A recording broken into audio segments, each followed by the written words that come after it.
Hi everyone, welcome back. Section 77 of Sambhava Parv continued. Vaishampayan said, after the expiry of the period of his vow, Kacha, having obtained his preceptor's leave, was about to return to the abode of the celestials, when Devyani addressing him said, O grandson of the Rishi Angiras, in conduct and birth, in learning, asceticism, and humility, thou shinest most brightly. As the celebrated Rishi Angiras is honored and regarded by my father, so is thy father regarded and worshipped by me. O thou of ascetic wealth, knowing this, listen to what I say. Recollect my conduct towards thee during the period of thy vow, Brahmacharya.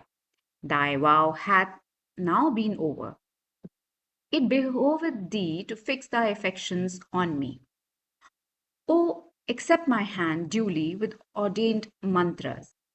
Kacha replied, Thou art to me an object of regard and worship, even as thy father. O thou of faultless features, thou art indeed even an object of greater reverence. Thou art dearer than life to the high souled Bhargava, O amiable one. As the daughter of my preceptor, thou art even worthy of my worship. As my preceptor Shukra, thy father, is even deserving of my regard, so art thou, O Devyani. Therefore, it behoveth thee not to say so. Hearing this, Devyani replied, Thou, too, art the son of my father's preceptor's son. Therefore, O breast of Brahmanas, thou art deserving of my regard and worship. O Kacha, when thou wert slain so many times by the Asuras, recollect today the affection I showed for thee, remembering my friendship and affection for thee, and indeed my devotion regards also, O virtuous one, it behoveth thee not to abandon me without any fault. I am truly devoted to thee. Hearing all this, Kacha said, O thou of virtuous vows, do not urge me in such a sinful course. Thou art of fair eyebrows, be gracious unto me. Beautiful one, thou art to me an object of greater regard than my preceptor.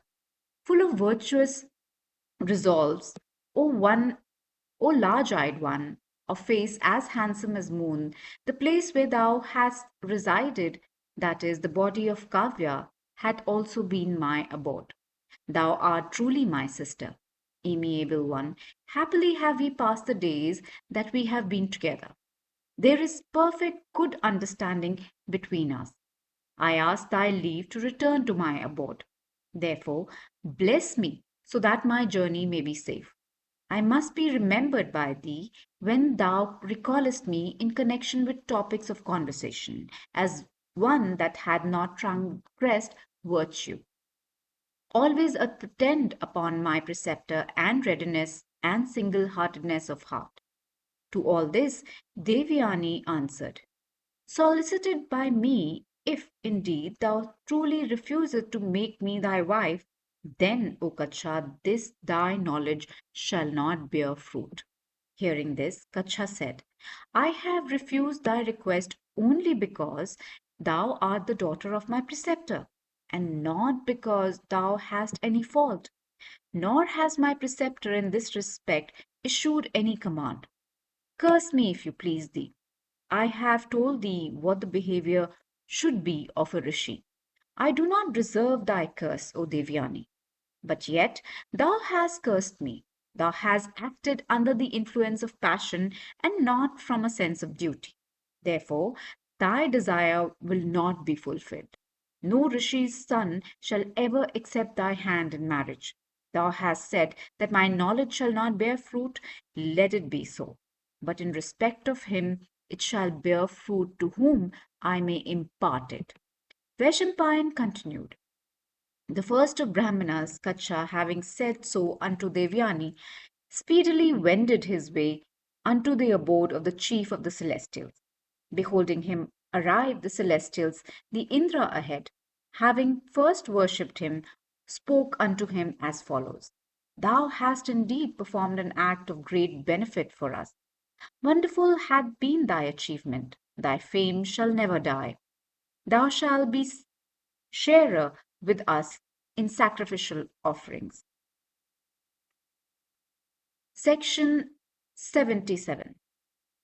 Sambhava Parv 70 Section 78. Sambhava Parv continued.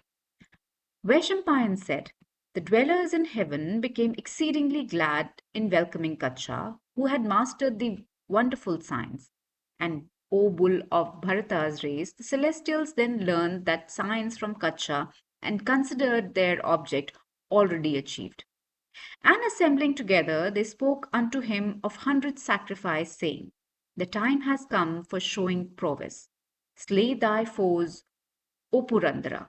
And thus address Maghavat, then accomplished by the celestials, set out saying, so be it. But on his way he saw a number of damsels. These maidens were sporting in a lake in the gardens of the Gandharva Chitraratha. Changing himself into wind, he soon mixed up the garments of those maidens which they had laid in the bank. A little while after, the maidens getting up from the water approached their garments and had indeed got mixed up with one another.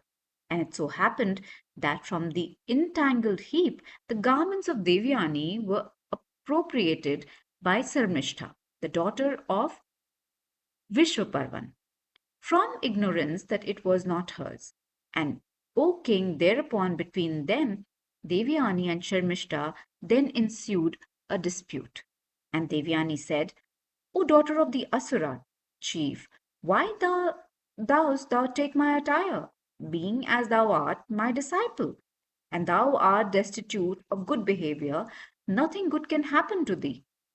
Sharmishta, however, quickly replied, thy father, accompanying a lower seat, always adoreth with downcast looks, like a hired chanter of praises. My father, wherever he sitteth, at his ease or reclineth at full length.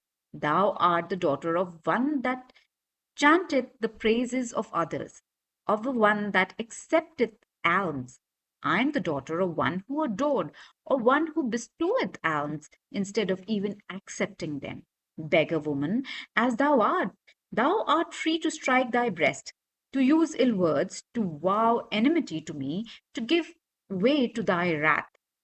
Ac- Acceptress of alms, thou weepest tears of anger in vain. If so minded, I can harm thee, but thou canst not.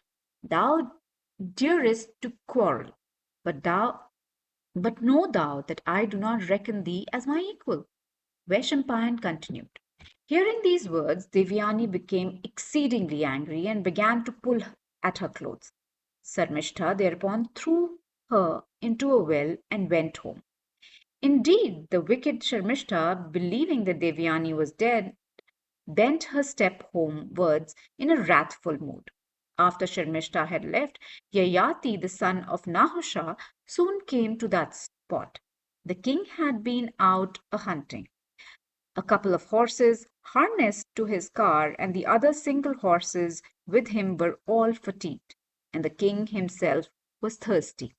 And the son of Nahusha saw a well that was by, and he saw it was dry, but it looked down into it. He saw a maiden who in splendor was like a blazing fire. And beholding her within it, the blessed king addressed that girl of the complexion of the celestials, soothing her with sweet word. And he said, who art thou, O fair one, of nails bright as burnished copper, and with eye rings decked with celestial gems? Thou seemest to be greatly perturbed. Why dost thou weep in affliction? How indeed hast thou fallen in this well covered with creepers and long grass? And O slender wasted girl, answer me truly whose daughter thou art. Devyani then replied, I am the daughter of Shukra, who brings back into life the Asuras slain by the gods. He doth not know what hath befallen me. This is my right hand. O king, with nails bright as burnished copper. Thou art well born. I ask thee to take and raise me up. I know thou art of good behavior, of great prowess, and of wild fame. It behoveth thee, therefore, to raise me from this well. Vaishampayan continued. King Yayati, learning that she was a Brahmin's daughter, raised her from that well by catching hold of her right hand. And the monarch, promptly raising her from the pit and squirting to her tapering thighs, sweetly and courteously returned to his capital. When the son of Nahasha had gone away, Devyani of faultless features, afflicted with grief, then spoke unto her maid, Gruhnika by name, who met her then, and said, O Gruhnika, O thou quickly, O go thou quickly and speak to my father without less time everything as it happened. I shall not now enter the city of Vishwaparvan. Vaishampayan continued. Gruhnika, thus commanded, repaired quickly to the mansion and of the Asura chief, where she saw Kavya and spoke unto him with her preceptors dimmed by anger.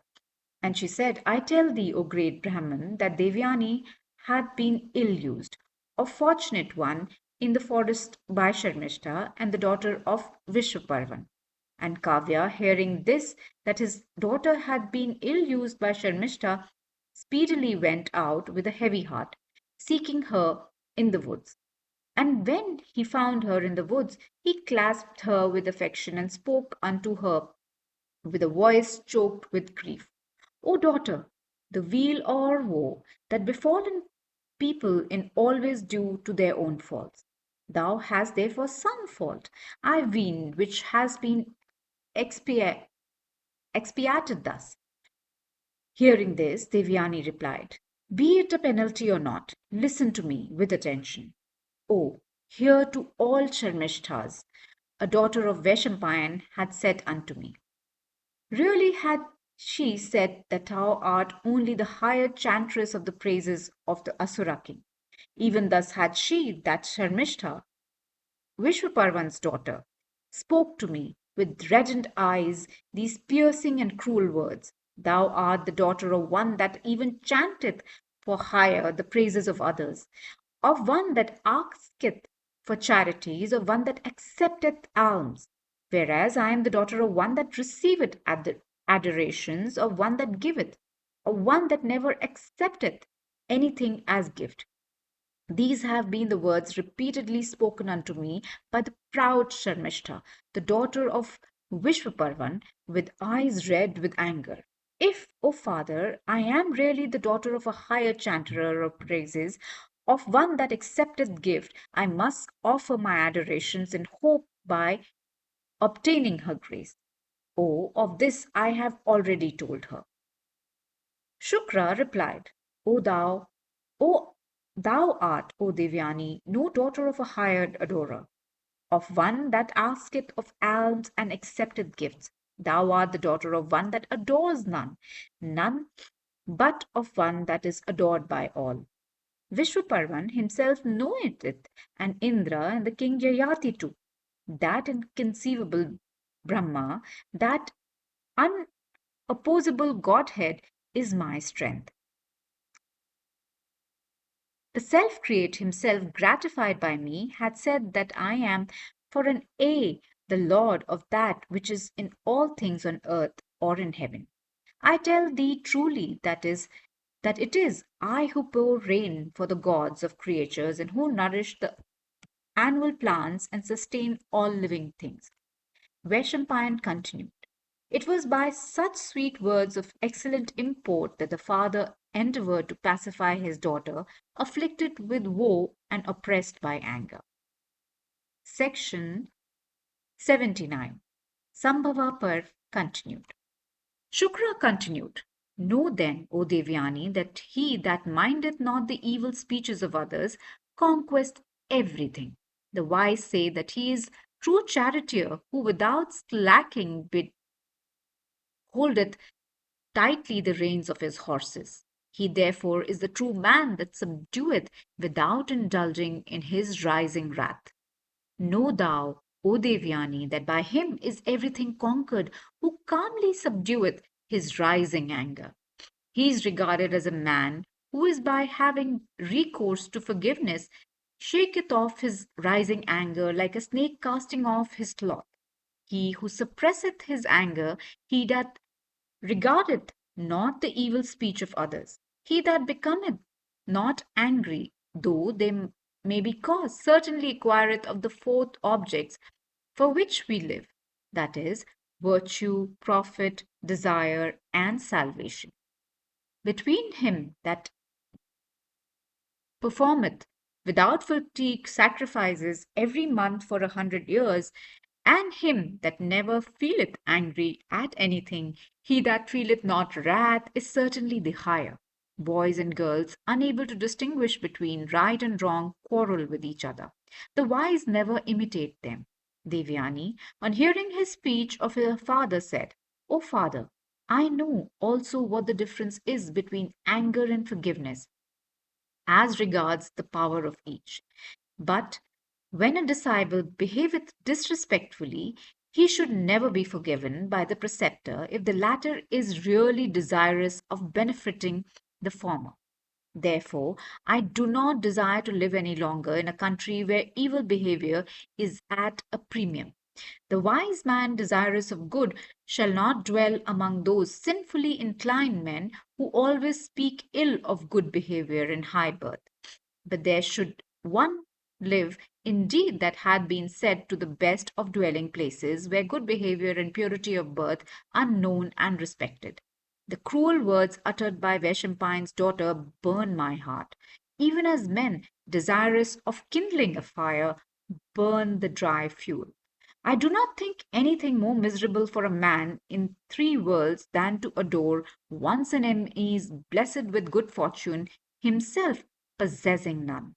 It hath been indeed said by the learned that for such a man even death would be better.